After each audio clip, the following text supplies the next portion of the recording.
Welcome to Black Love Matters, where this serves a therapy session for figuring out adulthood, loving each other, or finding Aaron, Brock, and Michelle, or Jay-Z and Beyonce. Or in this episode, we're going to go with the whole damn cast of Love and Marriage Huntsville. Y'all told us to watch it, and I watched it casually yesterday. I binge watched it on the OWN app, and I have lots to say, lots to process it.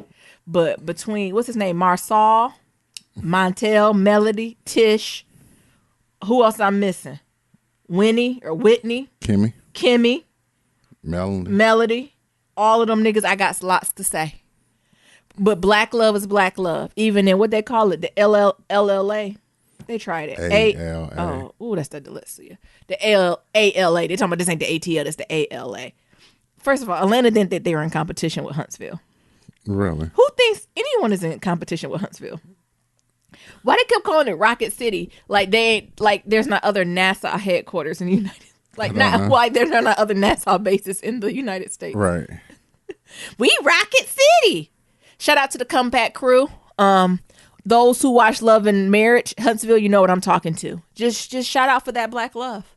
I have a lot to unpack with it. I think I seen myself in some of them. Maybe not explicitly, because I could never be what Marcel asked, because we would be moving tables. But I definitely seen, shout out to the Kwanzaa crew. That easily could be us in 20 years. But just more liberated.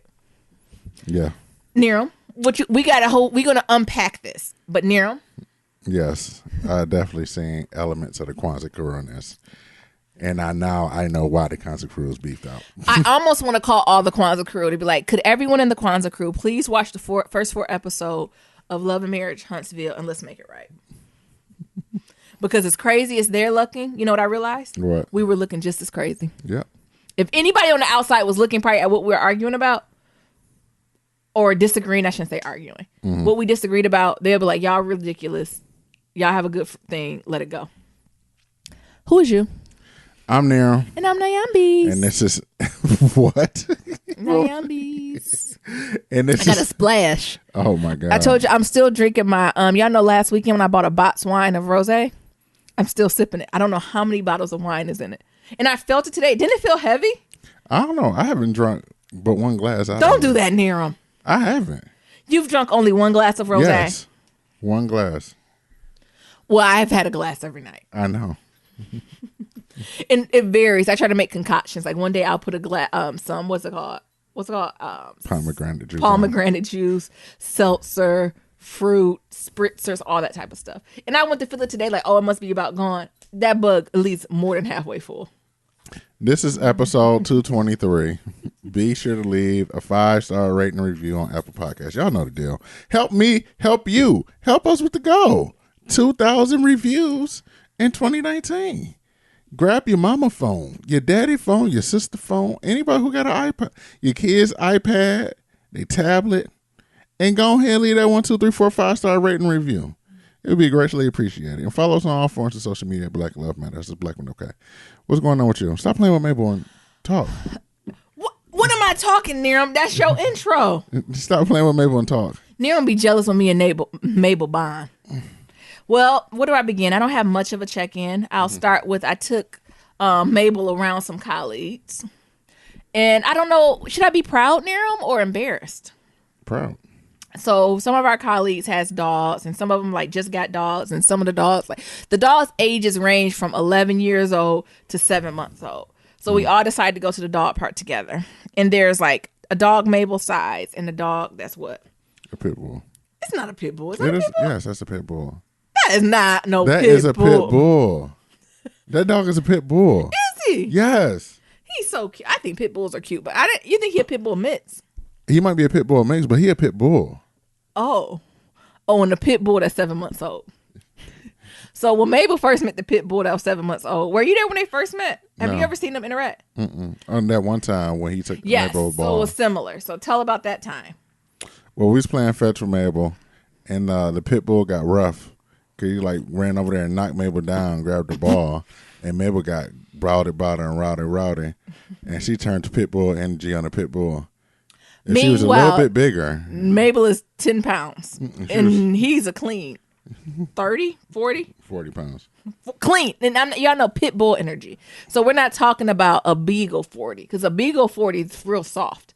A pit bull is solid muscle. Like he been in the weight room. Yes. That happened again. But Mabel kindly got with him. This time he had to use his paw to move her out the way. What Mabel did was then ran away, got the zoomies, ran back, did a circle. And what is that, a meme where the person run and as they're running they slap the person? That's what she did to the pit bull. Oh. So she ran away, she ran down, and then she got momentum, and then she came back. She sucker punched him? And she sucker punched him and kept going. And he didn't know what the fuck was going on. Like, you can see even the pit bull was like, you know in cartoons with the little birds going around? Yeah. That's what's going on in his head. He was confused. Yes. And since that moment, they ain't had no beef. Oh.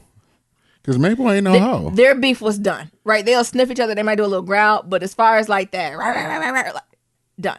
Because Mabel ain't no hoe. So I think that threw him a little bit. Then the other little dog that's 11 years old come in. Mabel and that 11-year-old, they dating. So that's Mabel's sugar daddy.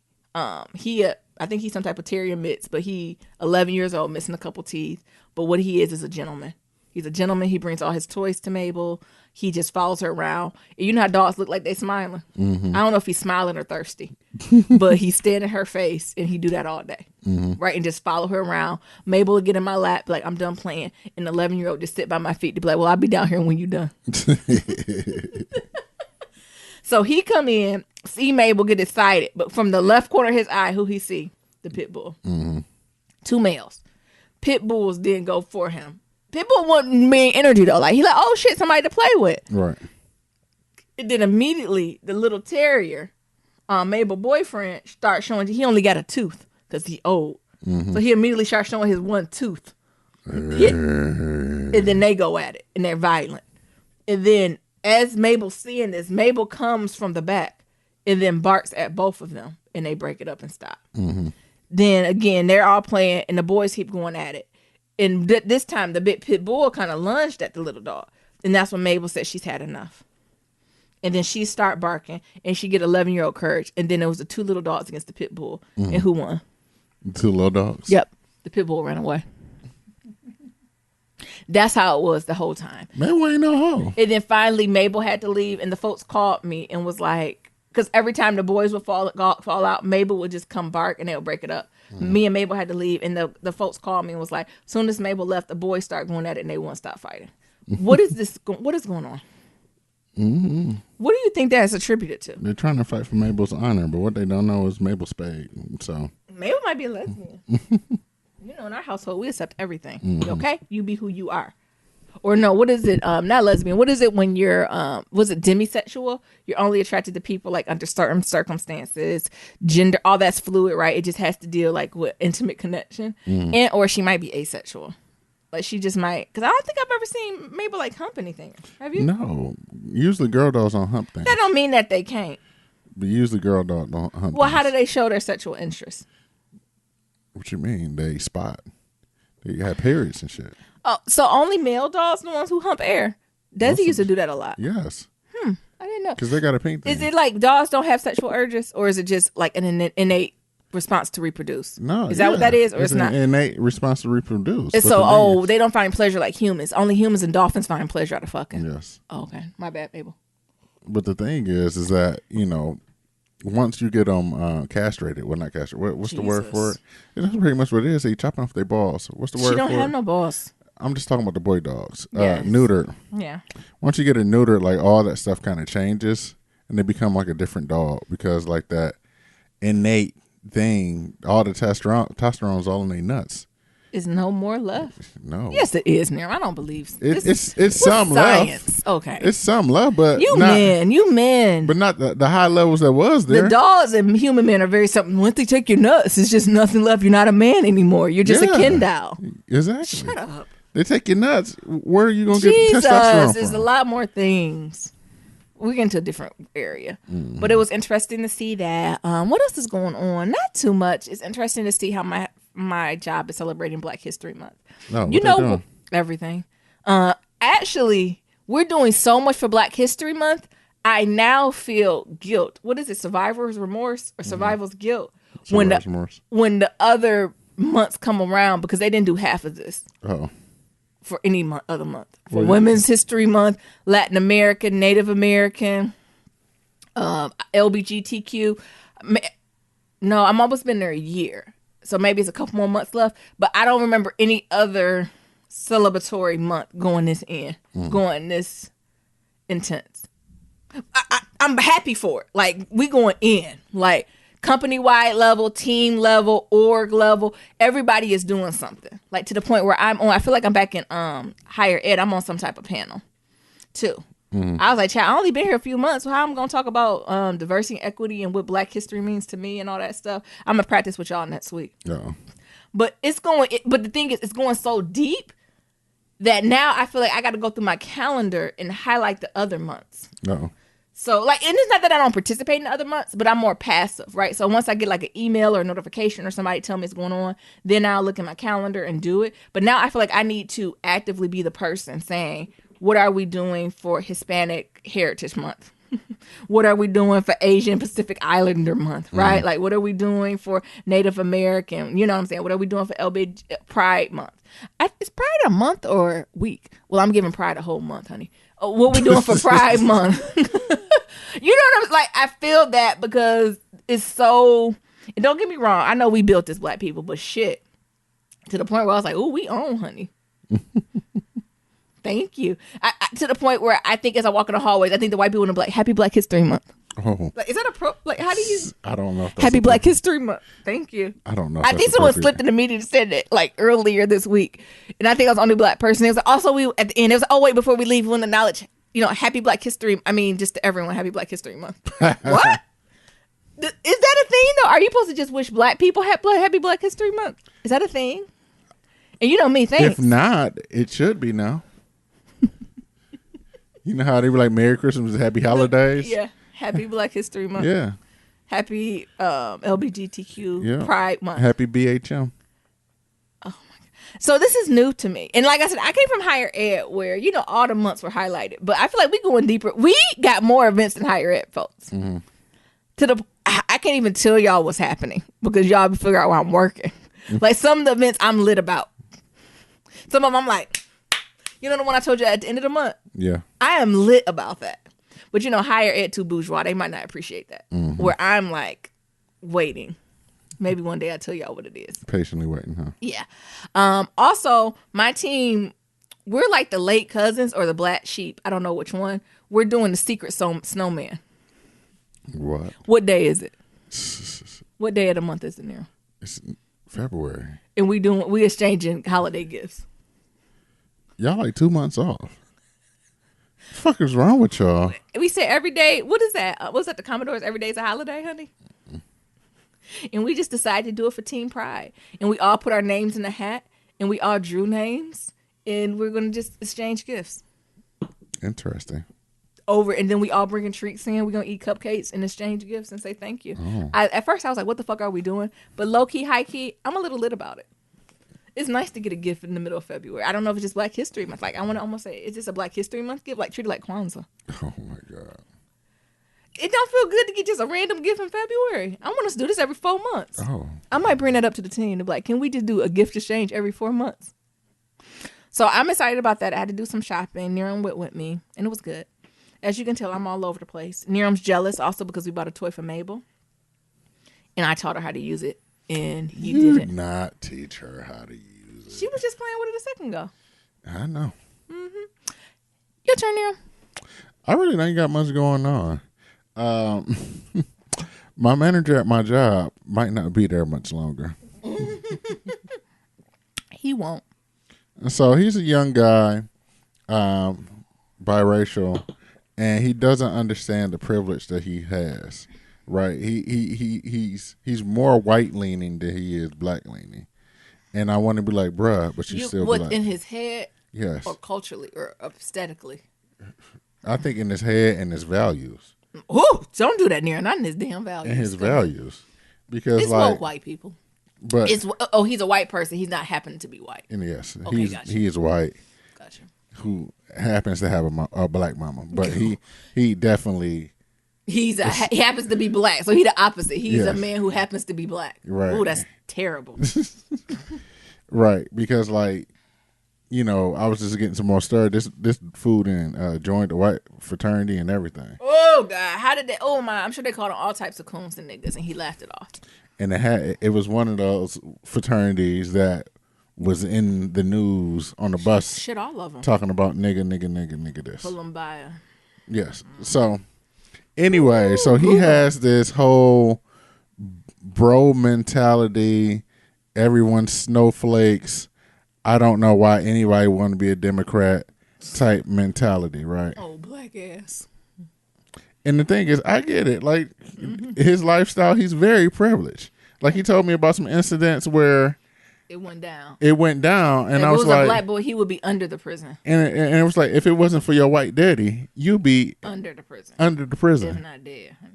So, anyways, he's having a heated discussion with the owner. The owner of the startup, right? So the owner of the startup has to be in like his mid-30s.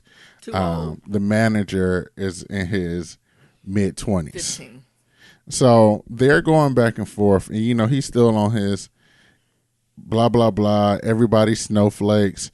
I explained snowflakes because I took snowflakes as any because look, this is my diversity and equity background. Oh, snowflakes! Everything is unique and different, but when we all come together, we make one force. No, that's not what you mean by snowflakes. No, snowflakes is when you touch it, it just melt. Oh my God. Okay. So like we're in the snowflake mentality, blah blah blah. I support Donald Trump. I don't know why anybody wouldn't be Democrat, blah blah blah, right?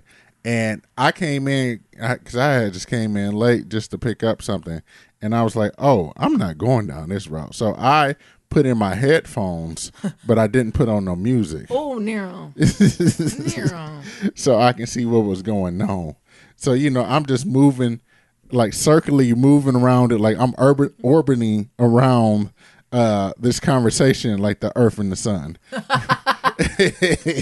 Not too far, not too close. Right. Not too close to get burnt, but not too far that you don't know what the fuck is going on. You Just stay warm. Just close enough to create a habitat in humanity and shit, right? And all I heard was, oh, so you saying because I believe this, I'm stupid. Oh my God. And he's like, no, that's what I'm saying. If you're going to take it that way, you're going to take it that way. And he's like, what the hell? And I was like, no. If I'm taking it away, you're going to take it away. And I was like, no. He's like, that's what you're saying. Because you saying if people believe this, they're stupid.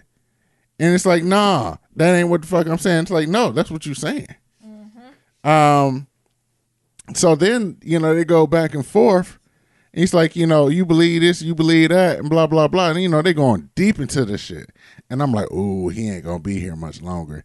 And the next thing I know, they go have one of these team meetings outside.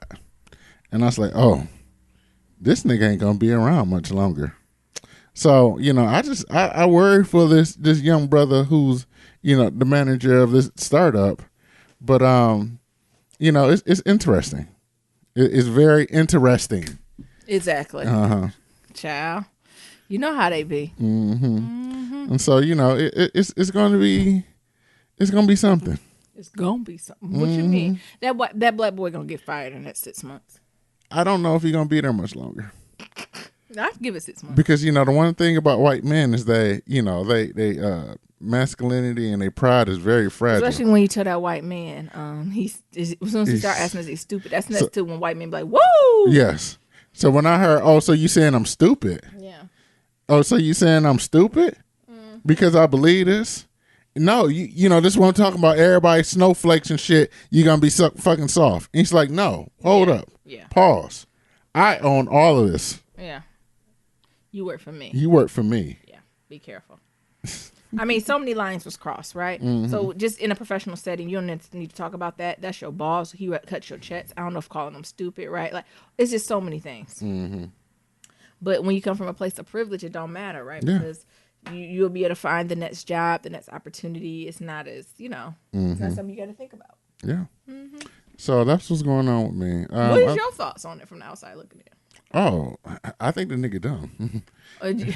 Yeah. No, the thing is, like, because we've And the had. thing is, you can have conservative views, right? But when you're so pigeonholed. The thing is, we've had debates as well, and you know, from what his perspective is like it's very flawed, and it's very under the guise of this privilege that he don't think he has, but he has. Yeah.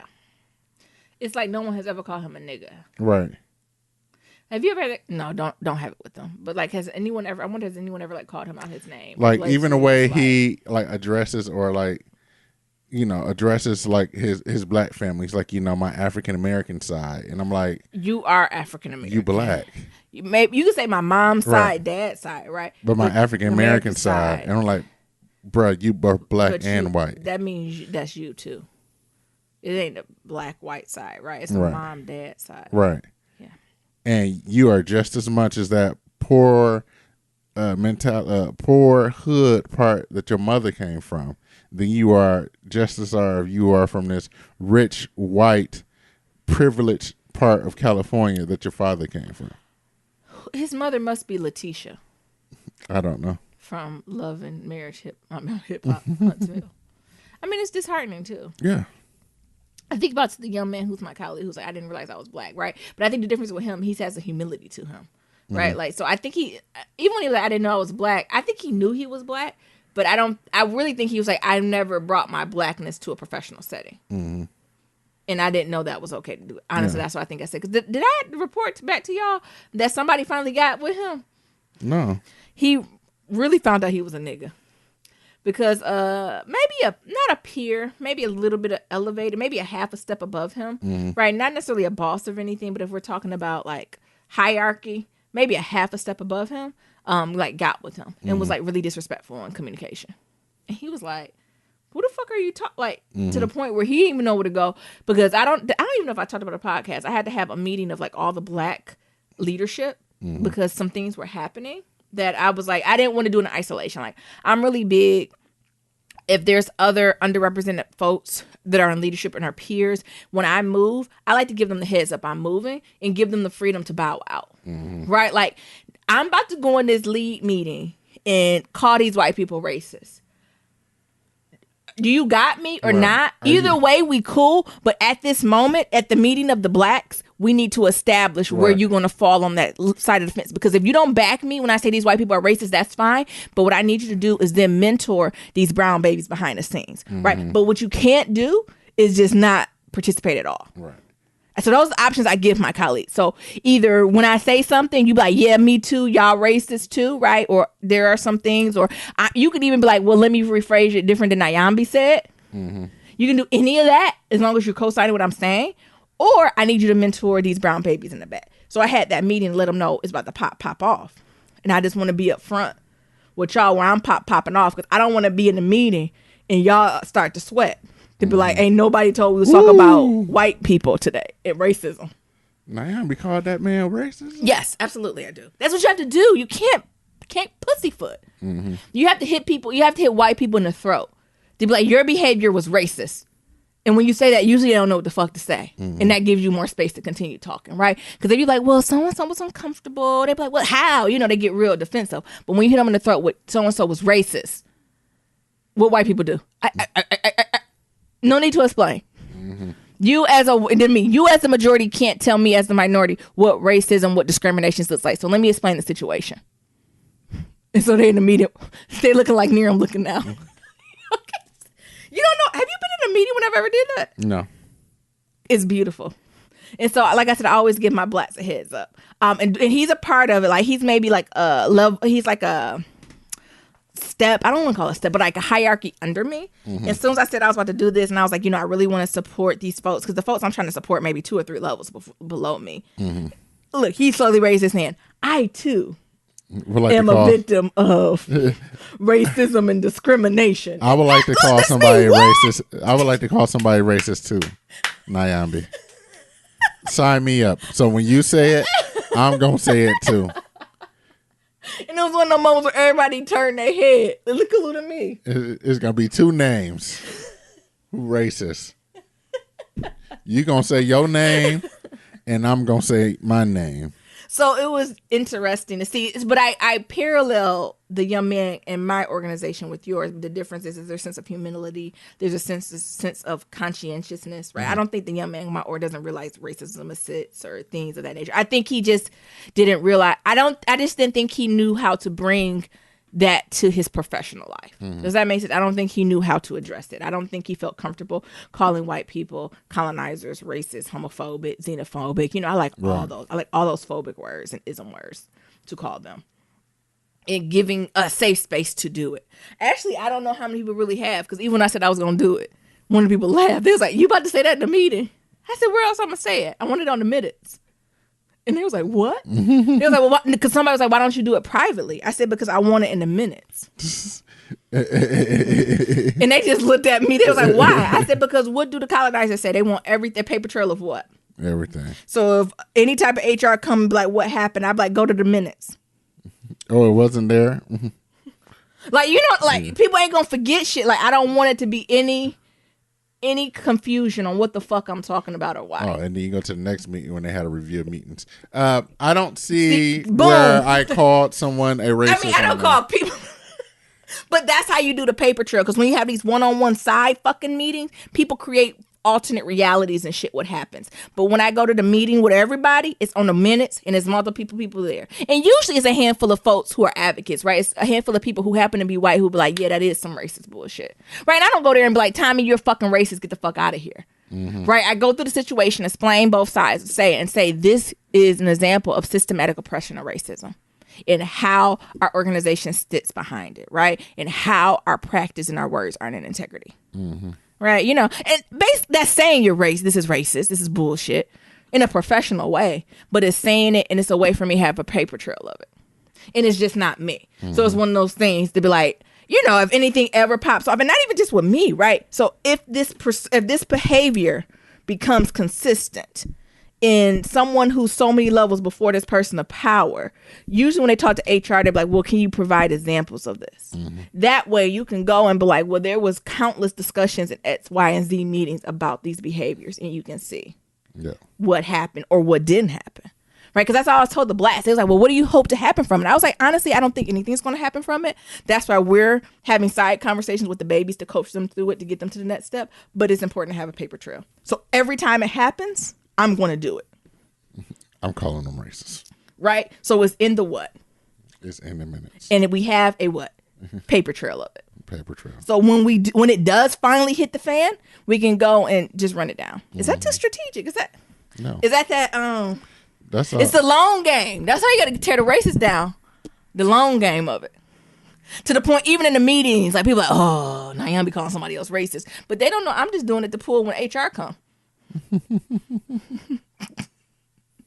And then, child, you can make bigger claims. The whole org racist. Right. And then the director of the org let it go because they see these minutes and see these requests and every week yet do nothing. Come on, please. Don't fuck with me.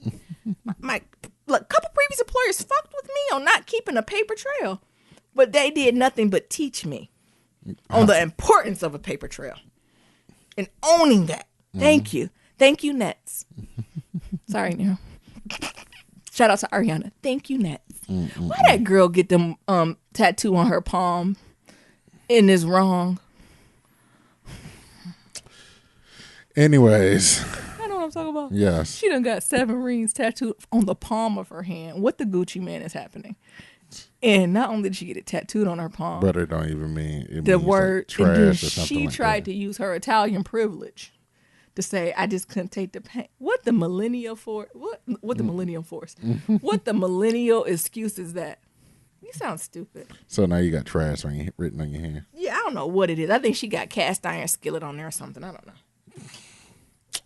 Oh, I'm sorry now. So 13 Days of Black Love. Did I take over? Where did I go there? I don't know. You went to a whole alternate reality. Cubicle Warriors, that was for you. I don't even know where you went. That was for the Cubicle Warriors. The Lord put that on my spirit. If you're dealing with racism, homophobia, xenophobia, sexism in your office, that's how you take them down. You don't take them down with one blow. You take them down meeting by meeting, minute by minute, and reporting up and out. That's how you take them down. Because you want to show it's systemic. All righty. So Shut up, Nero. Too much. I don't even know where else to go from this. 13. Come on. We're gonna do some pillow talk. Yeah. So 13 days of black love. So now we on what days done passed? Day 6 and day 7. You call a young person? Who you call? I almost forgot to do this, but I did end up calling actually a relative who's just on her constant hustle. And I just called to say, like, continue doing your thing.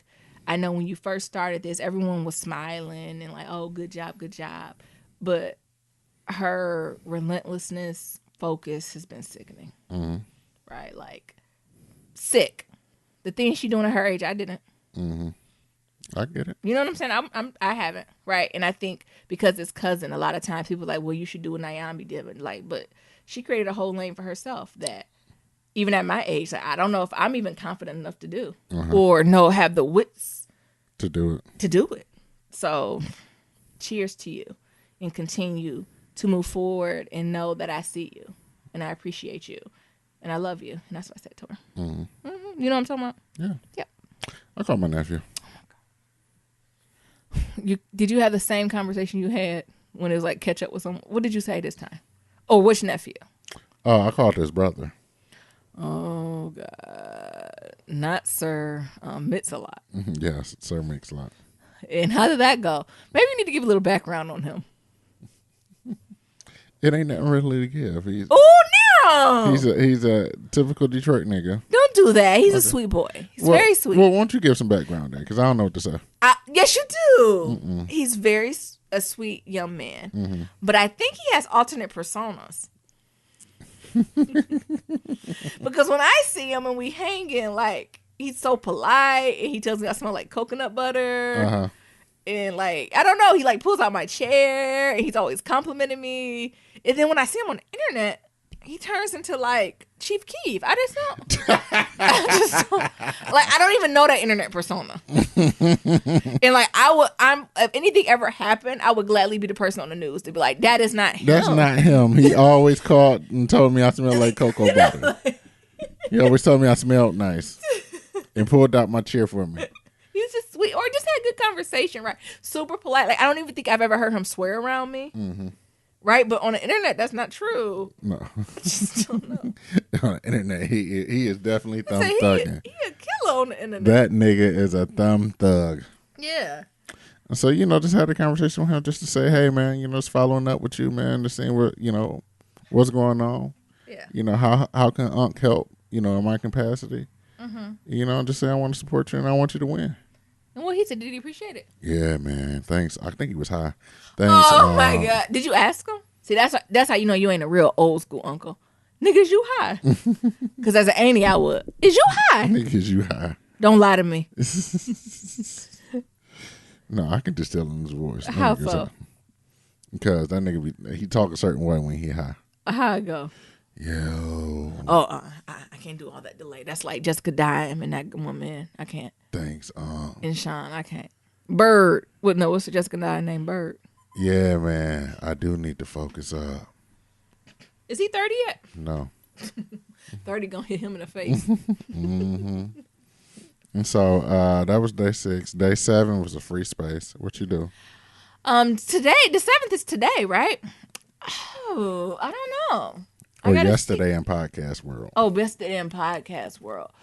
You know what I did? What? I actually loved up on Mabel's. Mm-hmm.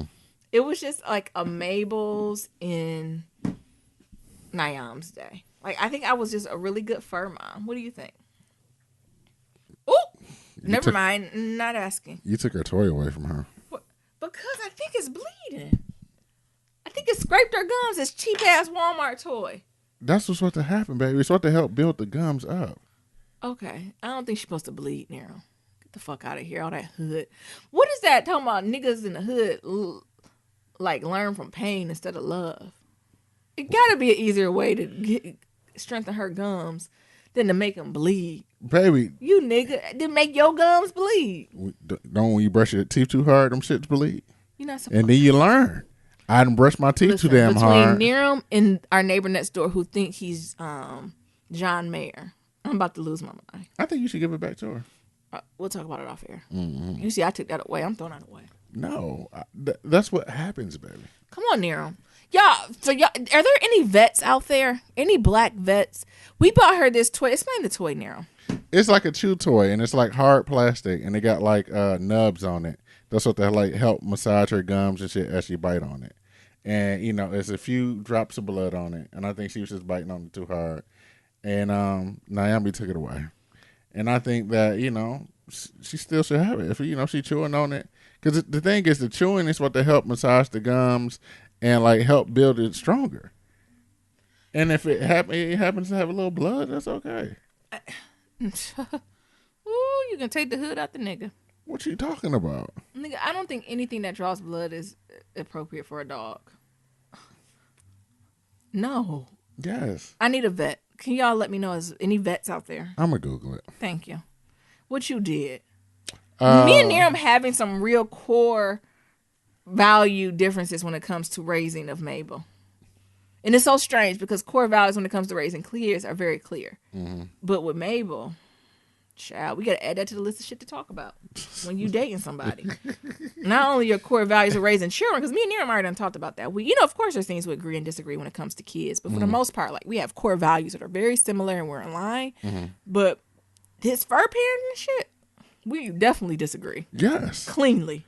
Because I believe a dog should be trained up and be very disciplined. And you can't let off of on the dog, because if you do, the dog will take over the shit. And you be like, oh, it's just me, baby. Okay. And no discipline, no nothing. Shut up. No. What'd you do for your free space? I will not shut up, and I will not be silenced. Because I read the reviews, and they said they be like, Nero be getting overshadowed by Nyambi. So no. Who them hate niggas? No, I will not be quiet. And I've said what I mean, I mean what I said. We need to add that. That need to be in the new list. Like fur parenting and human parenting, two different things. I believed in a trained up dog. I don't care if she's cute or not. Yeah, cute. And I think you being softer on her because she's a small, cute dog. And if we had a pit bull, it wouldn't be a fucking problem. I don't want the pit bull to bleed either. Whatever. Jesus. It just got to be a better way to strengthen her teeth and her gums without blood. We can just brush her teeth. Jesus. I'm telling you, it's a good thing. Come on, Nero. Free space. What did I do for free space? Truthfully, I ain't did nothing yet. Oh. Y'all, because we recording the day before. That's why he said nothing yet. Are you going to do something? The day ain't over. I know. I'm probably going to take me some CBD and go to sleep. It's going to be my free day. You're going to do another self-care, just like a cancer. What? You're going to focus back on you? It's my free day. I know cancer. Exactly. All right. It's my free day. And do you have a charity for the 8th? So for Friday, do you have a charity you're going to donate clothes or anything to? Yeah, because I'm Marie Kondo in my closet. Yeah. The thing is, it's hard to figure out where to donate. I have stuff I already want to donate, but I don't know where I'm supposed to donate it to, right? Because even like the Salvation Army, all of them ain't even sitting the best with me right now. Mm-hmm. I might have to see, like, the ones that you got to call and pick up. Mm-hmm. I might have to do them. So I need to maybe find somewhere else to donate clothes and stuff. I don't know, because just sometimes the Salvation Army and I don't know, their core philosophy sometimes is a little slanted to me. Yeah. But y'all know where I really need to learn. There's some books I want to purge myself of. Yeah. And I want to really get rid of them. I'm probably not going to be able to do it tomorrow, but I'm going to do it this weekend. So let me know, where do you give books to? Like, there's some books from my graduate school years, from my higher ed years, that I just don't need that energy in my house. Like, that was a past life. That was a past time. Mm-hmm. And I'm not going back to that training at all. Or I'm not in line, or don't have those same philosophy, like that same philosophy or theoretical foundation. So I need it out my house and not taking room up on a shelf where something new can. Use it as firewood. Oh my God. It feels, why does it feel something sacrilegious about burning a book? Because you spent so much money on it. But the thing is, Nigga, no, I'm thinking this has to do with knowledge, not money. No. Because there's plenty of things you shit away. Well, I'm just literally, saying, you shit food. Like, yeah, money gets shit away. But I think when it comes to like academic books, you spent so much time, money reading them bitches and paying for them that you're like, it's hard for me to get rid of them. But the thing is, how the capitalism society works is that your book is probably, out of date and not even being used no more anyway. Yeah. So who is this going to be really useful for to Well, if any student folks are in higher ed, student affairs, student development, maybe even some psychology, sociology grad students, send me an email. I definitely have some books I'm getting rid of. Mm-hmm. And especially if this is your first year, like a lot of the books are like overarching theory, so I think they're still in style, right? Because it's more of a history of higher ed, right? The law in higher ed. So if y'all need them, shoot us an email. I'm happy to send them to you. Okay. Mm-hmm. All right. You want to get into Love and Marriage Huntsville? Oh my God. It's interesting. First of all, just to give an overview of it, y'all should watch it. It's on OWN. Only thing that threw me off a little bit, and they were very particular with this, is from OWN, of course, but the creators of The Real Housewives of Atlanta. Mm-hmm. Nigga, that's Andy Cohen. I think they were being particular about putting his name with it, though. Yeah. Right? Because they're like, oh, Housewives of Atlanta must be black people, too. No, it's not. It's that white man, Andy Cohen, and his beautiful children, and his sexy husband. Yeah, I said it right. I said, damn, his children and husband look good. That's who it is. And I think we wanted to soldier. But either way, I'm good with it, right? So what it is 3 different couples, black couples who live in Huntsville, Alabama, and they're all self-made millionaires. A lot of folks are like in the real estate field, credit repair, right? Think entrepreneur, self-made in that realm. And they're, like I said, 3 couples, and they all were kind of friends, because I'm assuming the Huntsville millionaire crowd isn't big. But the thing about it is they all then came together maybe a year ago or so and created like a group or a LLC that's called the Comeback Crew. And the idea was for them to invest their money back in Huntsville, where they were from, right? Because all the folks they went to school with or were successful with, they kind of left Huntsville and went to other states, but they were the only ones who stayed back. And the idea was through this group was for them to develop property and business in Huntsville, like to bring economics and people there. So what initially happened was they had like 47 acres of land. Like I think they were trying to just do like almost like a mall, a complex, right? All of that. And they kept going back and forth, not agreeing, not figuring it out. But one of the couples just went and bought all the 47 acres. And it's not that they just bought the 47 acres. They did it and then didn't tell the other 2 couples. Why the couples, the 3 couples were still trying to figure out what they were going to do with it. Mm-hmm. And then the other couples didn't figure it out until like the land closed. Right. And they were in a meeting like, oh, well, we don't need to talk about it no more because we just bought the land. Yeah. And they were like, what the fuck? And that's when they kind of beefed out professionally and kind of went their own separate ways. They didn't say personally they weren't friends, but I assume you doing some shit like that, I can't really fuck with you. Right, because I can't be your friend after that shit. Because as a friend, the thing, even when it comes to that situation, I think that couple had the right to buy the land. But as a friend, if we're doing it as a group, you should be upfront to be like, me and my boo, we putting in a offer on this property at this date. If there is no solution within the group, right? I don't even think that's a permission thing. That's a telling thing. Yes. So you have X amount of days, hours, because it went on for a while, went on for months, maybe even a year, right? Them negotiations trying to figure it out, right? Fine, do your business, but as respect as business partners, but more so as friends. You come tell your friends, y'all, at the end of the month, if we haven't made a decision, me and my wife buying it. Right. Period. And I think even if they did that, folks would have swallowed it. Because you were transparent, you were upfront, you got to move on with your business. But they didn't. No. And not only did they didn't admit that or say anything, they don't think they did anything wrong, which is bullshit.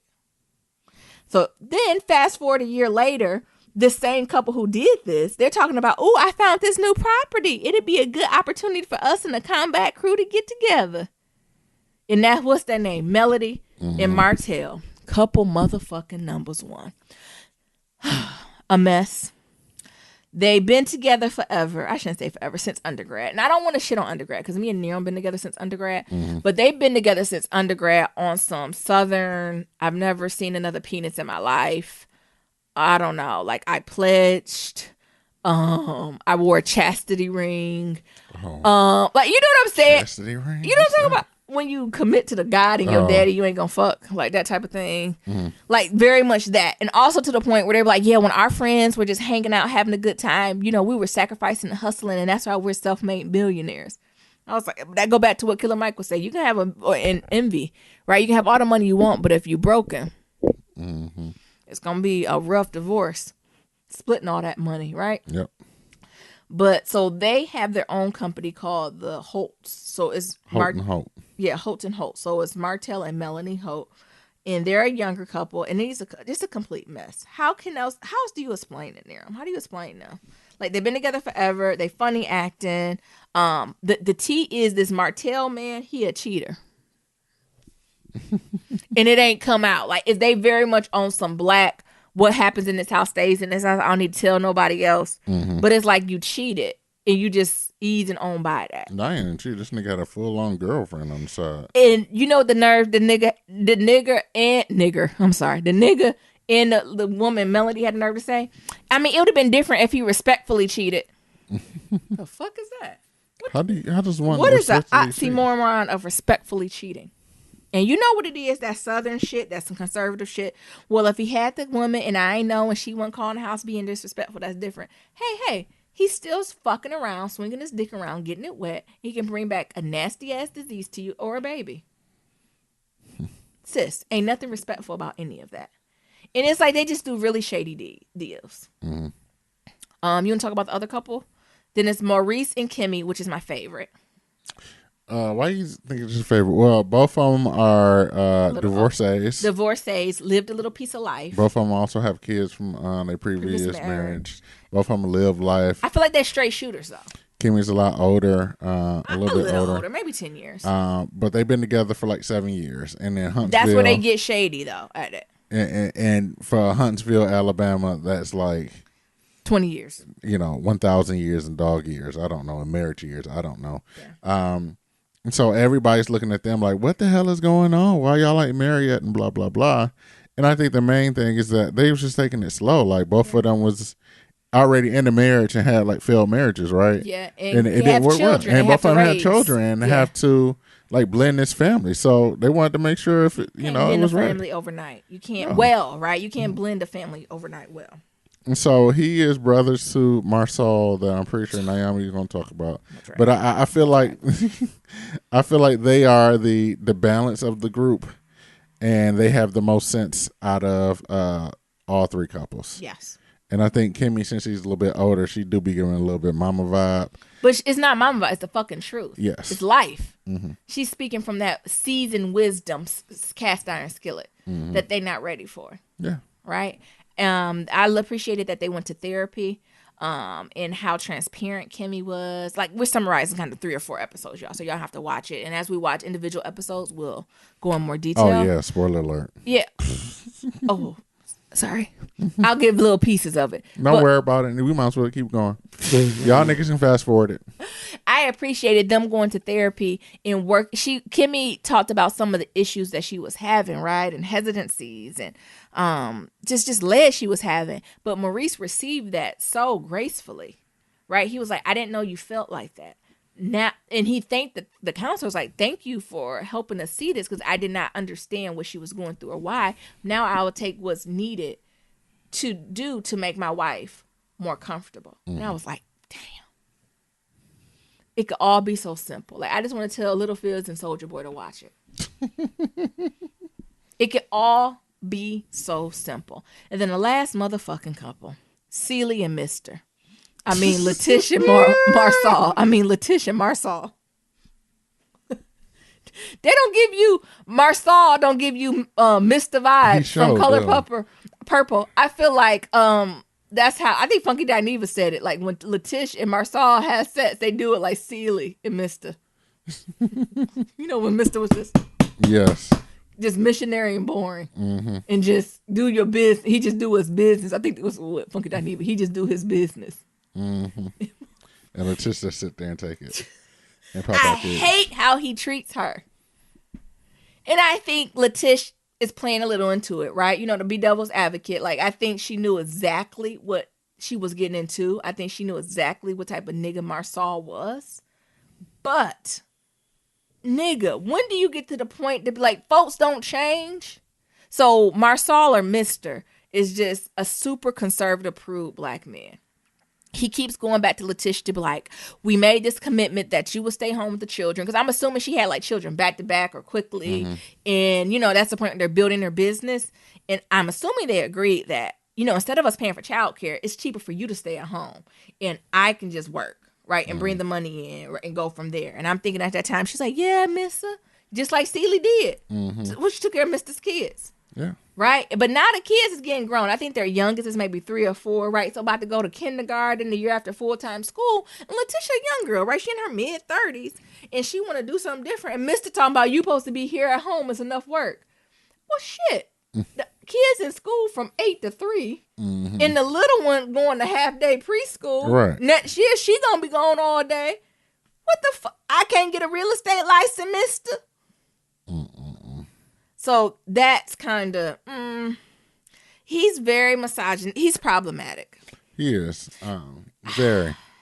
I think one of the things is like, I just happen to be their daddy. Talking about their kids. Oh, I hate a nigga who say he babysitting his kids. That's an immediate turnover. And that's what Mister is. Why you leaving me with these kids? Because they're yours. I just happen to be their daddy. He said, the way he said, he was like, don't misconstrue my off days for you to go run around. Nigga, as soon as he said that, I would do shit where as soon as we went to sleep and woke up, I would be gone. I was like, he like, where you going? I'm like, to the bathroom, daddy. And I'd be gone the whole day. Why you? It's just, again, we're giving you overviews of the couples, but it's themes coming up, right? So like I said, Letitia and Mr. Marsal, they figuring that out, right? How to balance this dynamic of she agreed to be a stay-at-home mom, but Letitia want more, right? She's college educated, have all this background, like she's ready to put it to use. What is it? Melody and Martell, they're navigating this space. He cheated. I don't think she's really processed it or got over it yet. How do you navigate through that? And then Kimmy and Maurice, they're finally getting married, combining both of these families. So all those individual storylines, all on top of the comeback group. So all these individual stories are going on. They're then trying to figure out how to form like this LLC and like sell these homes and give back to Huntsville. Which I would add that Martell and Melody tried to be shady. This is another spoiler I'll give you away. They built houses for a living. And they were like, oh, well, we'll build the house for a living. We'll charge $90 a square foot. Like, just let me go ahead and do it. And the way he, like, proposed to, like, let me just do it. I'll take care of it. Y'all ain't got to worry about it. It's just $90 a square foot. What's going on, man? Nothing. You just pay attention to me, not the dog. Oh, come on, Nero. And so, it's like, it's $90. Like, and everybody's like, no, we need to get competitors. Yeah. Just to make sure everything is at a market value. Well, I'm telling you what it is. Ain't nobody else going to do it for this price. And what happened? They found somebody who was like, what, $65? Yeah, and don't get me wrong. I'm sure they're using Elmer's glue, right, to put it together. But the fact is, if someone could do it for $65 and you charge a $90, right, we're almost a third more. And we're not doing this to make profit. So the guy was doing this to put profit in his pocket. Right. And I'm not saying he shouldn't get paid, but I don't know if you should get full profit for doing a service for the community and everyone's putting the money in.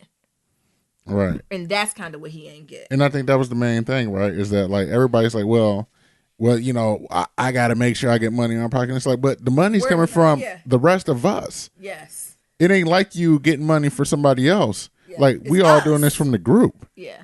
And we supposed to be doing this to build up the community, right? Yeah. And to put better houses in. Like I'm assuming North Huntsville is the hood or something like that. Like it was a downtrodden neighborhood, right? Yeah. So if we were trying to put these houses in this downtrodden neighborhood, we don't want to seem like we scamming. What in a white man? I'm just saying we don't want to seem like we scamming and scamming the people. Yeah, from the neighborhood. Yeah. Because we want to help. We want to sell it for the lowest possible price. Basically, everybody just basically want to cut even. Right. That's what I'm assuming. Like, no one's really trying to make a profit. Everyone's trying to basically cut even and keep prices at minimum as possible. So when they do sell the house, it's a great price. And honestly, they really didn't lose anything in the end. Or if they do lose something, it's not so... Right. That, right. They all losing a few G's at most, right? Because the thing, in addition to that, like what the whole thing is like, all right, we built these houses. We sell them at a reasonable price. So when the people buy them, like the people in this neighborhood buy them, it's a nice house and it becomes a nice neighborhood, but also they will also have value in these houses as well.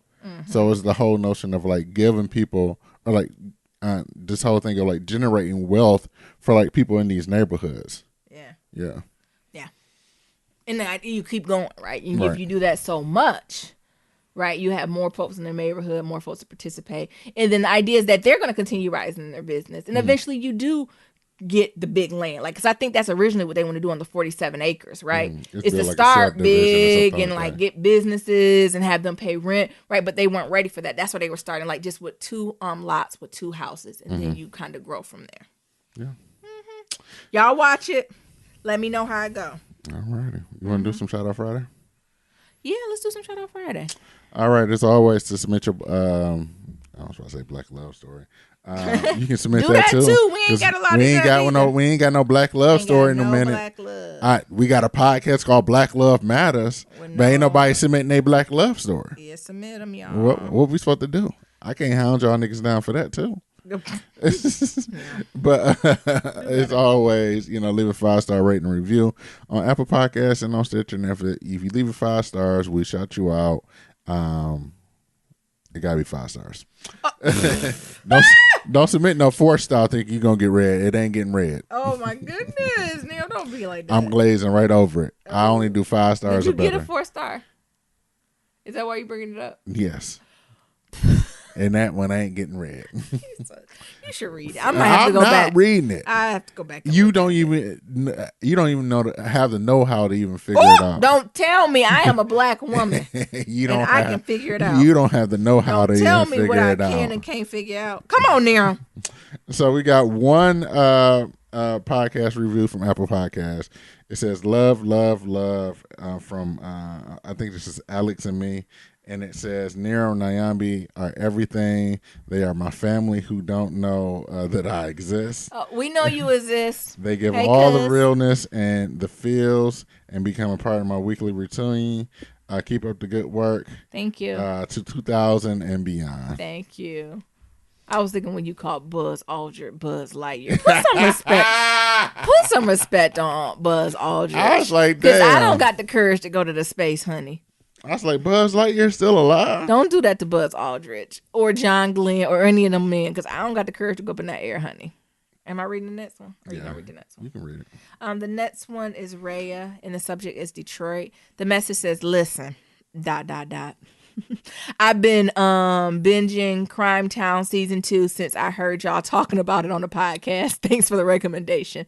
I'm starting the affair episode next. Regarding Kwame Kilpatrick, he was a true Detroit player. Yeah, I he agree was. with Niram. Turn this into a movie/mini series. I'm curious to hear your thoughts on Kwame Kilpatrick and the whole scandal. I actually haven't got that far because that's what I said. I need to listen to it because thinking, not to give Trump any props, but like media portrays stories a certain way, right? And I think I received, especially being younger too. I was younger too.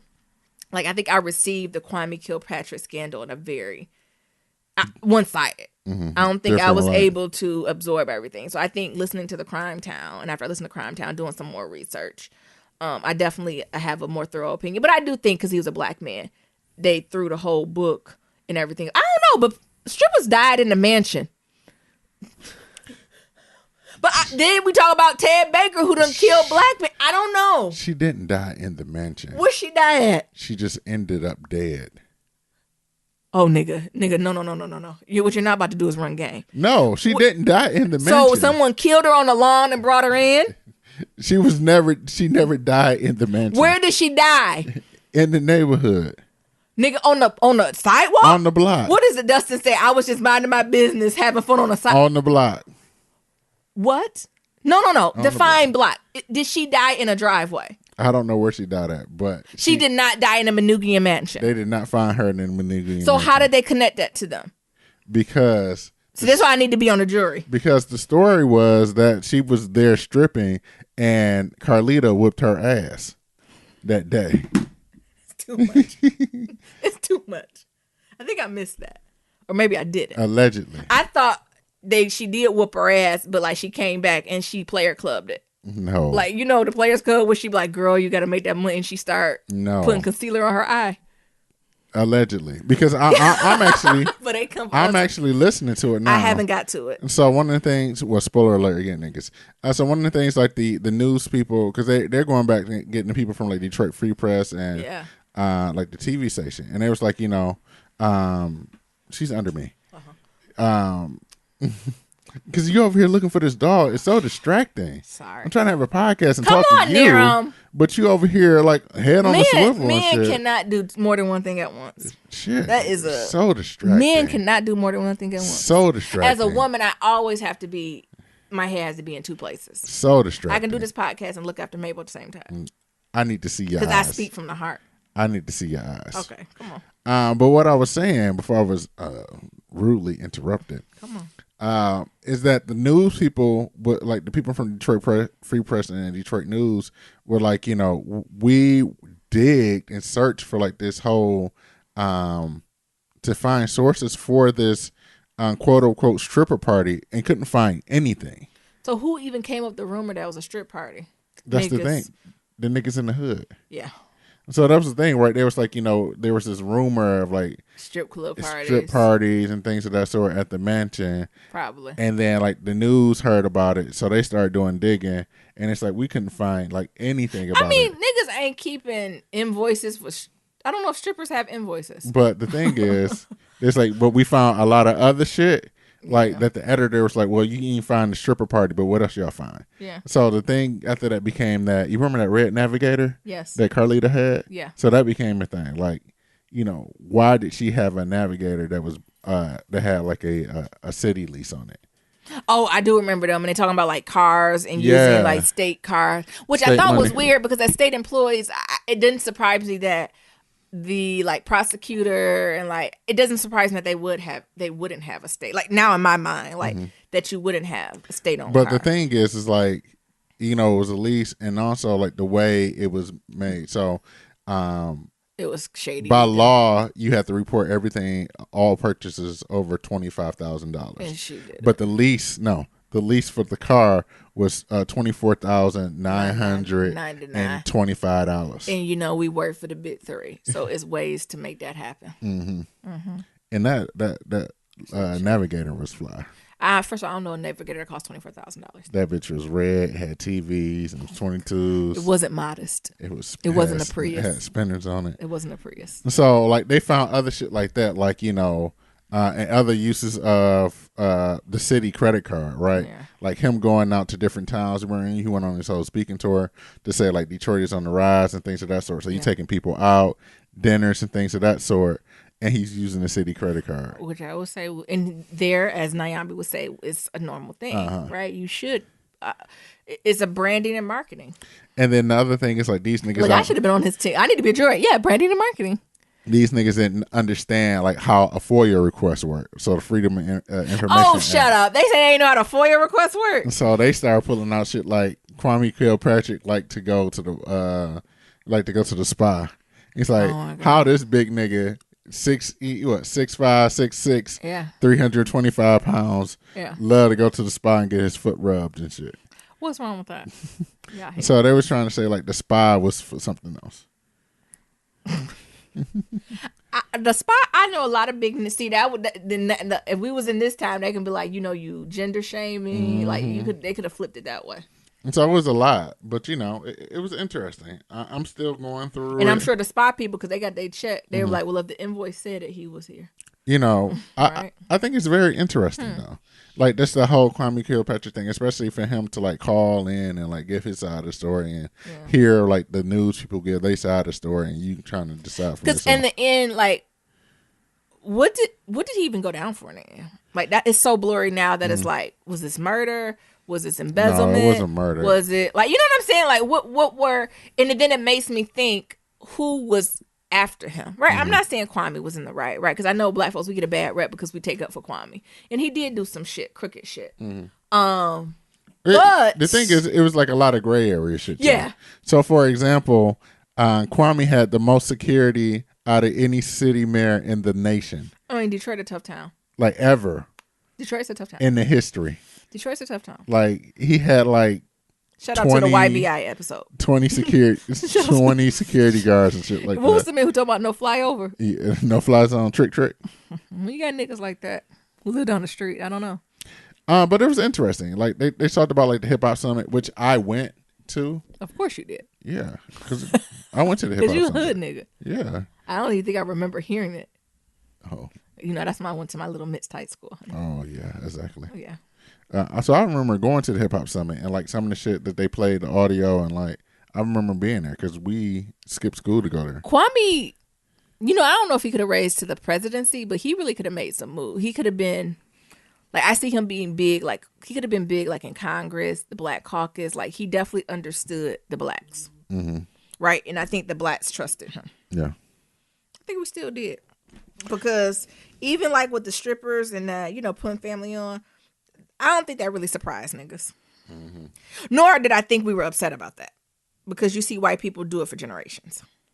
Right? And I know that's not the right way to say it, right? But white people have been doing this for decades, right? A black man do it, and he halfway doing something decent, the economy decent. Mm-hmm. Why the fuck not? Well, but like I said, I need to read more. But you also got to remember that when Kwame got into office, Detroit was in a deficit. Yeah. And then he pulled it out of it. Mm-hmm. Which is, again, stuff people don't what? Talk about. I know. All right. Next email is from Awesome Blossom. Subject is new job. It says, hello, Nero and Nyambi. I hope y'all doing well. Last year I sent an email asking for help dealing with a passive-aggressive white boss at a PWI. Well, I have an update. I followed y'all advice, and thank y'all so much. Y'all tips and suggestions help and made work a little bit more bearable. Yeah, it's a constant struggle. When I wrote y'all, I was in the process of searching for a new job. Y'all already know how grueling and soul-crushing looking for a new job can be. It was rough, and at times I wanted to give up. Particularly when I thought I was a shoo-in for a position at my previous employer. When I didn't get it, I fell into depression, and because I thought I did so well at my interviews and knew the people in the search community that they would vouch for me. Shit. No.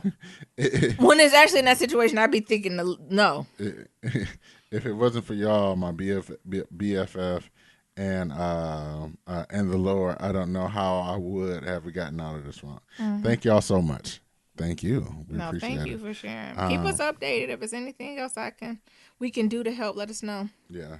Y'all really helped me in knowing that I had friends in California that have gone through several situations and was currently going through it. Y'all tips and personal stories made me find that I had people rooting for me, and I would find a new job, and I've been praying for you. Oh, I've been praying for you, Nero, and screamed when I heard you got a part-time job on the last podcast. I knew that the Lord would be blessing me soon. Mm-hmm. He's in the neighborhood. Exactly. Well, he did. On Monday, I was offered a new position in a new department at the university. Come on. I'm so excited. I'm so happy you're leaving this piece of shit department, supervisor and co-workers. I prayed for a new job, new beginning. It finally happened. So I'm reaching out to y'all for help again. Okay. Can y'all offer some advice on how to navigate a new department? Yeah. New role at a PWI. My plan is to stay in a role for a year while I finish up my master's degree. And once I graduate, to look for another job. Perfect. Thank you for everything. I love you guys. You bring so much joy to my life. Nira, I know you will find a full-time job, and Nyambi, you will continue to advance in yours. Blessings to y'all. Please. I can't forget Mabel. Hey, girl. Mabel's listening? For you. Yeah, she listening. Don't let these colonizers talk to your mama any kind of way at the dog park. Girl, remember, black girls are magical. So you can walk in that park like you own that bitch. Yep. You can't see or hear them haters. They can kick rocks. Congratulations. The Lord be working, and it's all about timing, right? So I'm so happy for you, and you're going to kill it. You got advice, Nero, for her? Give her the Nero. So what her first day should be? Her first. What should she do? She got to bring in what?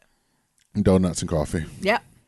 You got to bring in donuts and coffee. Leave a note that says, hey, my name is Awesome Blossom. Just want to say, I'm new to the department, and I would love to meet y'all. So stop by my office or desk and say hello. Yeah, so get there a little early. Go with you some coffee and donuts. I don't know where you at. That's either like Starbucks, Tim Hortons, Dunkin' Donuts. Get you a couple dozen, however many in the office, and like near 'em, put that on like a card or print it out and leave it in the common area for folks to get. So like leave it in the kitchen area, wherever the common area, and then let the people just be like, "Oh, the new girl brought donuts," and then they start looking around like, "Well, who's the new girl?" And then you're going to have a lot of people start coming to your desk. Because there's a lot of people in that office who ain't even acknowledged, who've been there for years, and they didn't even give each other a sticker or a smile. A sticker, a smile, or nothing. Hold the door. And so this is your way to, because white people like donuts and coffee. And they love... niggas, we a little indifferent. Like, we like bacon, eggs, and cheese sandwiches. But white people really love donuts and coffee, especially when you bring them to the office. Yeah. And it's not even a holiday. It's just a just cuz. Girl, you not asking for office reimbursement. You ain't offering no reimbursements. It's just, hey, this is my first day. I'm happy to be here. I'm happy to be here. I'm happy to be with y'all. This is new beginnings. Girl, you be having them motherfuckers eating from under your finger. Yeah. So that's the first thing. And then from there, you start building connections because hopefully, some of the powerful people in the department grab a donut, get the coffee, or at least see it, right? They're going to recognize Because the thing is the secretaries, the admins, like somebody can be like, oh, the new girl brought coffee and donuts. Yep. What? What's that girl name? Right. What's her name? Black one. The black one. I'm just teasing, but not. But that's how you start off, and that's how you build your reputation. That's and your how you brand. start build off your reputation and brand, and then from there, you have the opportunity to talk to different people and things of that sort. And it really started off like with a great taste in their mouth because they got free coffee and donuts from a person they don't know. Yeah. And I think some of the basic one-on-one stuff that I'm sure because your tenure in your career, right? Don't come in. I'm not sure what your role is. Don't change nothing if you can for 90 days, unless you come to a situation where they're asking for some type of change, right? Some positions are reactive and you have to do it. But if possible, don't change a motherfucking thing for 90 days. Even if you're like, this is a glaring mishap. What you're going to do for those first few months is talk to people and hear their story. Mm-hmm. So all your meetings, if it's 30 minutes, 5 to 7 minutes should be you introducing yourself, telling your background, and the rest of the meeting should be like, well, tell me your story. Who are you? What's your story? Yeah, first of all, get their opinion in the office and like, not even negative, like, well, just tell me your ideas about the office and this position. And like, I just really want to absorb everything. I just want to be a sponge. Like that should be your reoccurring theme. Whenever you go into meetings, you introduce yourself. I just want to be a sponge and take in as much information that I can and just appreciate, right, all the hard work that you all have done. And I want to make sure I understand the context in which you did it before I move forward on anything, right? Like that should be on record for everybody. So when you get your compliment, like when people talk about you, oh yeah, she just listened so well and she was able to receive it, right? And also that goes in line when you're doing your review, right? So the way that when you're doing your professional review is say, well, during my first 90 days, I conducted a needs assessment. Because that's what you're doing. You're collecting data. You're collecting this data. And for your manager to make that qualitative data mean something, you analyze this. You create themes, right? So when you're meeting with your supervisor, you're like, I've been talking to people and these are the things I'm finding. I don't have any conclusions yet, but I want you to show, like, this is how you show them you're doing something. This is the trend that's starting to come up. I haven't talked to everybody in the department, but, out of the 10 people I talked to, 5 of them or 6 of them said, boom, boom, boom. XYZ. But I still have some more people to talk to. I just want to keep you abreast of what I'm doing, why I'm doing it. This seems to be a trend. Just in case you have a micromanager. Just in case if you don't see me in my office, these are things I'm doing. Right. And also, of course, you're going to talk with the big boss and stuff, but get some one-on-one time with that secretary or whoever the folks who office manager. Don't have a meeting with them like you would do to other people in like rooms or something. Try to get them to step away. Try to get them in a coffee shop. Try to get them away from their desk and have real talk with them. I always do the real talk with the program assistant or the secretary to be like, you know what? And usually had them like not the first people you meet, but maybe in the middle, towards the end. They'd be like, I don't talk to a lot of people, but I know you the heartbeat of this office. What's going on? And like, don't say it positive or negative, right? Just leave it for them. I just really want your opinion because, like I said, you're the heartbeat. You have all these things. You got to make them feel good. You have all these things under control, right? You do it so gracefully, right? And I want to learn how I can be like you and navigate through the office like you. What you recommend? And let them look and just and boom. Let them give you all the tea. In addition to that, you got to find the other person of color. Yes. Who got all the tea, who probably hate their job, but know everything about Make sure everybody. they black, though. You'll know if they black. That know everything about everything, and let them tell you what's going on here. And if then take their information and then test it for yourself. Yeah, you got to run experiments. You got to run experiments to see. Because they might try to give you some fucked up information. So run experiments. So you got to run experiments. Like, he said that she funny or she funny acting or whatever. And when it comes to this, well, let me try it out. Put a little crumb to see if they get it down. And let me try it out. And then like, all right, yeah, he was right about that. And this is what you're doing in your first 90 days, right? Before you make your money moves, because you're gonna have your money move, right? Because you done made people feel good. You done talk to folks, and then you learn people and their styles, and that's when you start executing. But make sure you have your community of support. You know that too. So if it's no one in your office, go find black people or other women that you connect to, even if it's not within your office. I'm not sure if you're in a totally different department or field. See if there's a national organization assigned with it, or like a national organization of professionals assigned with that. Make sure you're in line with them on the listserv, a member, seeing what the new upcoming trends are. And the other thing, when I switch departments in academia, a lot of times people are very siloed within themselves in the department at their university. Oh, no, sis. My strength and my influence when I was at university was not just my pull at my school, but other schools. So a power move I did, everyone who did my job at local schools, I reached out to them and we became good Judies. Mm-hmm. Right? So I don't know, you the assistant admission director of diversity, find the nearest 3-4 schools around you, and you reach out to the assistant of diversity admissions that doing the job too. Right. And y'all need to be good duties. And what I used to do is like every 2 months, I would just set up phone meetings with all of us to be like, can we just be each other's sounding boards to see what you working on? Mm-hmm. Do you need help with something? Right. Like, it depends on what field you are. Are you looking for certain students? Can I do some recruiting on my end? Can I spread some information? If you're working on a project, I'm happy to peruse through it, get ideas. So that's how you start building up your influence. So if some shit pop off at your school, right? You can go somewhere somewhere else. You building your network of influence, right? And even for the folks, as you're going to get your master's, say you go get your PhD, these are the connections you have to start working now if you want to be a faculty member, because when you go up for tenure, you have to have people who are willing to write you letters of support. And if you had friends who are doing this job from the get-go, this is no longer, I've known this person for 2-3 years. I've known this person for decades. Right? Because you still keep this network. Even if you go to a different job, the cadence in which you connect with them is just different. Oh, I need a book. I need a book on this shit. I don't even do this shit no more. And that's how you transition into a new role. In academia. Academia is easy, honey. I'm learning corporate. I'm trying to learn tech. I'll let y'all know tech. Give me a couple more years. I'll tell you how to transition into tech. But the transition to academia, the book is written. Mm-hmm. Faculty or staff and student. The book is written, right? The book is written. Everybody just don't want to play by it. And I don't blame you, because it can be some bullshit. But sis, that's how you do it. Start finding folks at other universities connected to, because that builds your social influence.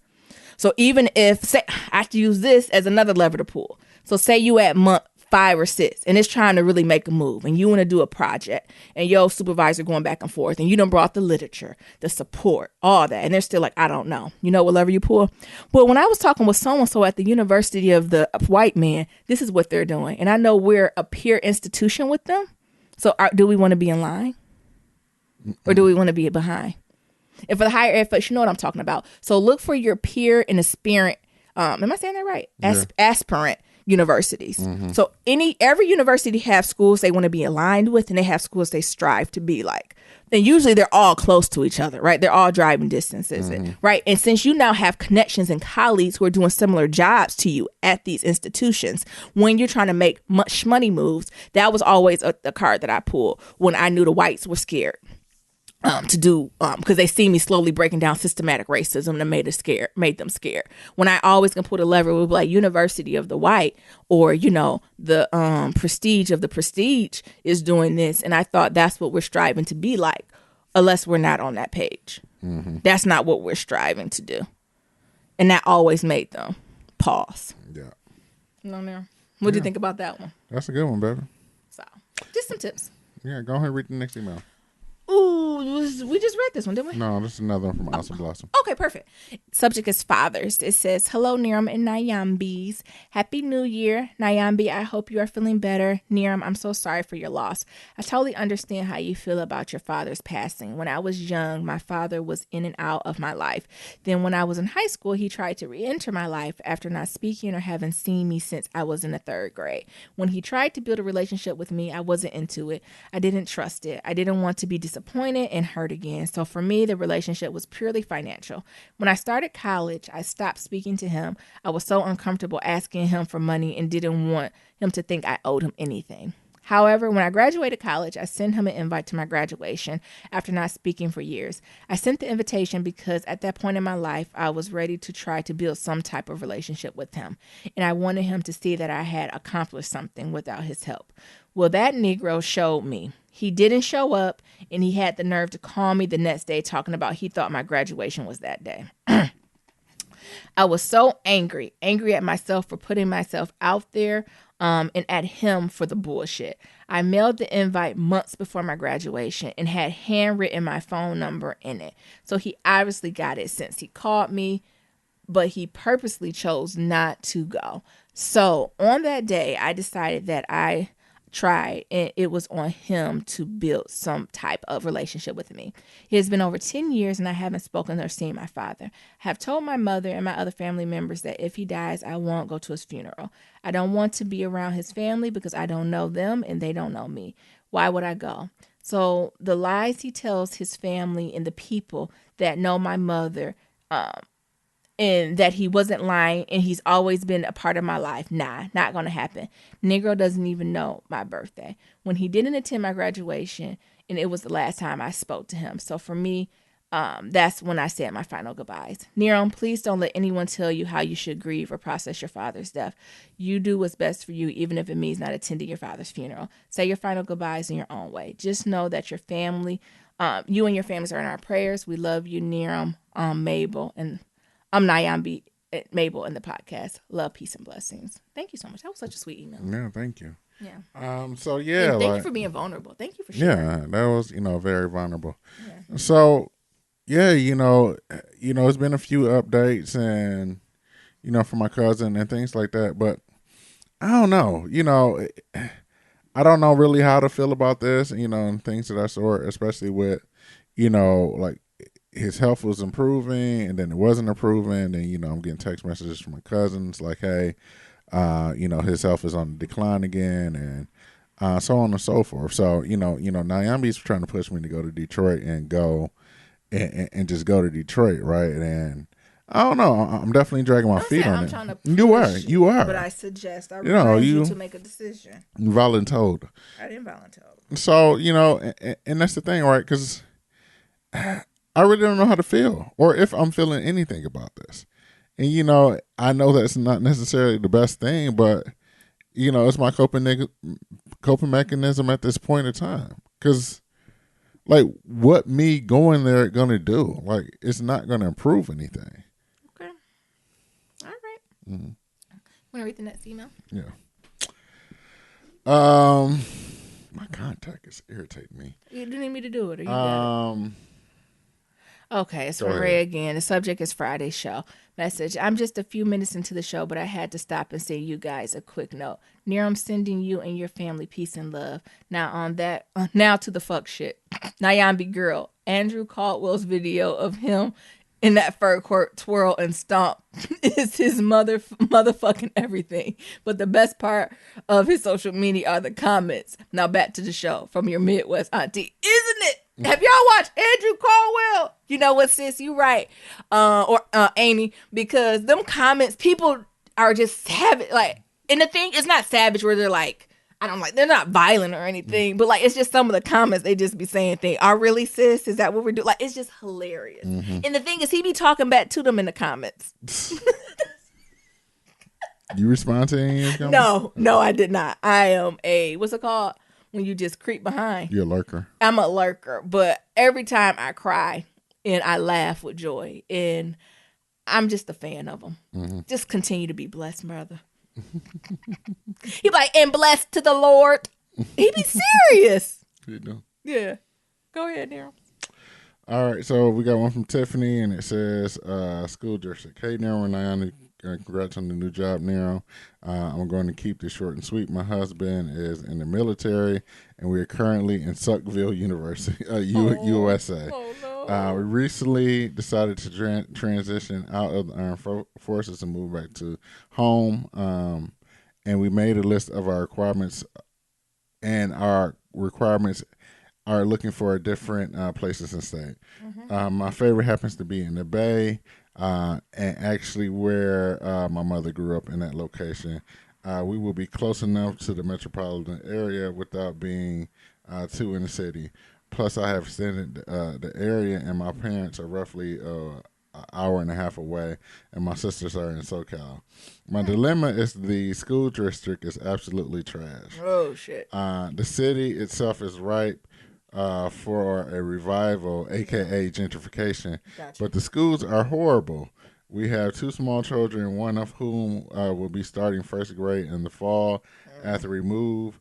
Although y'all don't have children yet, would you knowingly move to a location with a crappy school district?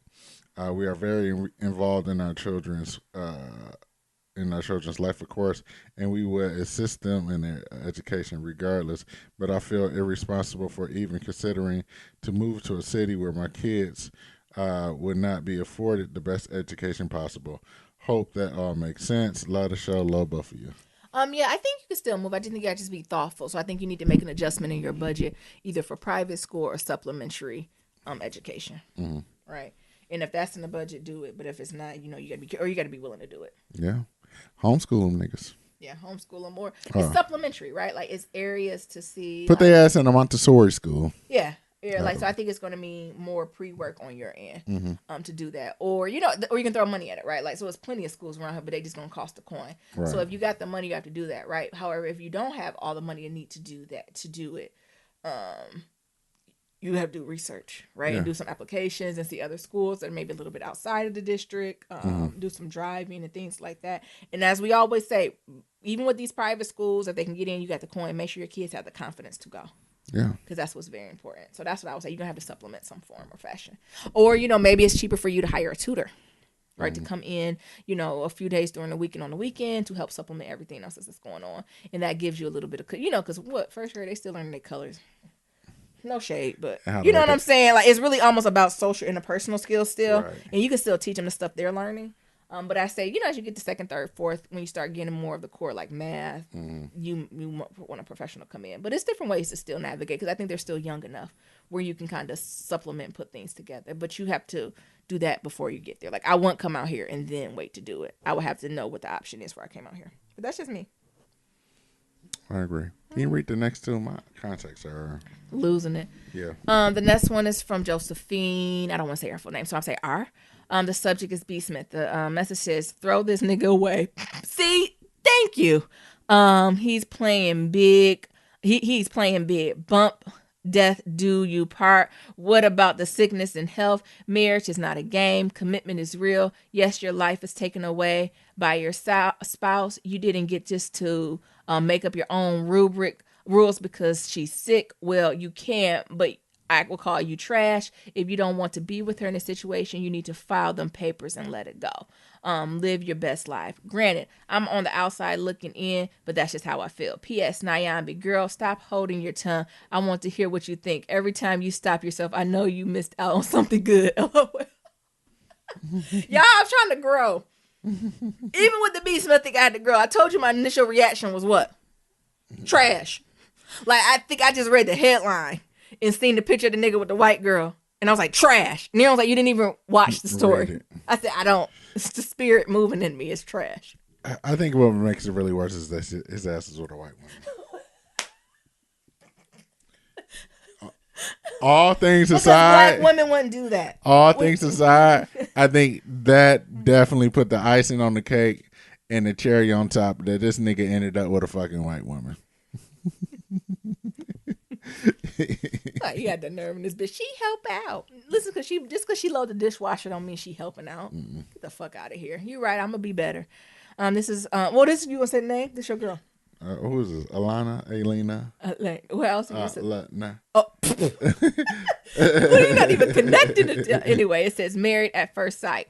The message, Nyambi, this isn't a shout out thing, but please, if you don't or haven't watched the season of Married at First Sight, at least around episode 3 to 5, see when Katie and Luke kiss for the first time after they're married. Please go give your feedback on Luke's comment and Kate's response and Pastor Cal. Looking forward to you and Nero. What you and Nero think. You know what? We started Married. Wait, go down.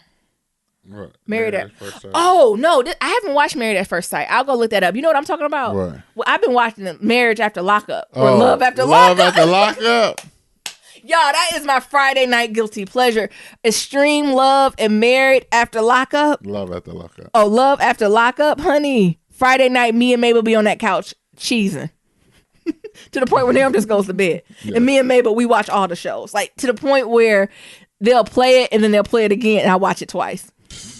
Just in case I miss some shit. But I haven't seen Married at First Sight. So, will she 3 to 5? Yeah, I can watch. I can commit to that. So, I think the premise of Married at First Sight, from what I remember, is that their friends, like, pick the potential person to do that. I think it's like family and friends. Yeah. That pick the person that they. I don't know. I've never watched it. I think. I think that's what it is. Mm-hmm. So I'm gonna watch it. I'll watch some maybe this weekend or next week, and I'll let you know. I already can tell it's gonna be trash. Their first kiss was bad. Mm-hmm. Side note: any of y'all who get married, you don't gotta DM down up there at the altar at that first kiss. Those always make me uncomfortable. Why? It's too much. I don't even need. I really like a closed mouth kiss at the altar. All that open mouth. Well, Naomi, you don't even like open mouth kiss. First, I don't put my business out there. But if we're talking about like do the wedding, right? Like I'm just thinking for the photographer's sake. I wonder how the photographer be looking and be like, "Oh shit, all that spit." This nigga, don't put my business out there. All that spit. When people be kissing look like they fighting, and they be like, "Oh, that's just passion." I'm like, they is fighting, they is wrestling. It is too much. All right, this was a great episode, y'all. Y'all have a wonderful weekend. And as always, to submit your Black Love stories, go to blacklovematters.com. And to submit a question for Kitchen Table Talk, shoot us an email at blacklovematters@gmail.com. That's blacklovematters@gmail.com. And to leave a comment about anything that we talked about, you can do that on our website, SoundCloud, Stitcher, or any form of social media. That's Black Love Matters with no K. Again, Black Love Matters with no K. Or leave us a voicemail at 508-784-1111. Again, 508-784-1111. Talk to y'all later. And remember, love is ever evolving. Peace. Have a good weekend. This nigga said, don't put my business out there. Stupid.